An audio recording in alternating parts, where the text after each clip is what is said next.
In Rijks we have three styles of wine. We have the touch of oak, which is more an entry-level style wine, fruit-driven wine. Then we have the Private Cellar, which is a restaurant wine. It's a great food wine. And then we have a connoisseur style wine, which is a selection of only between 5 and 10 barrels that we make of it a year. We also have three varieties in this wine. It's Chenin, Pinotage and Shiraz.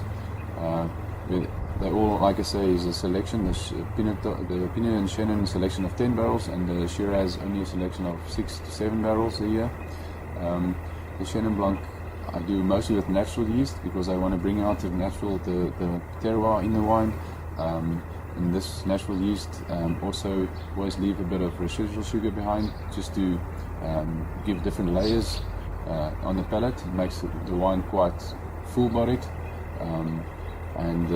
But even though there's about 40% new oak used in this wine, it's not dominating the fruit at all, because we only release it 2 to 3 years after vintage, and by this time the oak has integrated with this wine.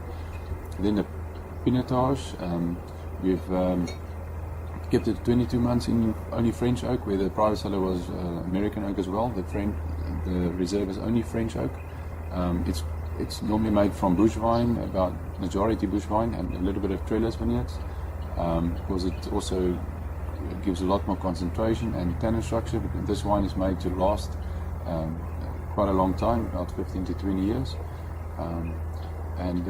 We've won numerous awards with our Pinotage Reserve. We've been on the APSA Top 10 and also Old Mutual Trophy Wine Show. We've won some trophies. And International Wine Spirit Competition, we've won a trophy for that as well in the UK.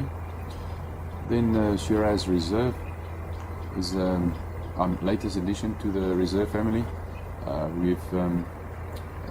Our first vintage was in 09, and it's a great vintage to start with, because 09 was one of the top vintages that South Africa has ever seen. A lot of spice in this wine, because I've done about 30% with whole bunch, and from a SH1 clone, which is renowned for its spiciness, a lot of pepperiness. It reminds you a little bit of the Rhone Valley, and big tannins as well, but not harsh at all. It's really well rounded, and this wine will keep for a very long time to come.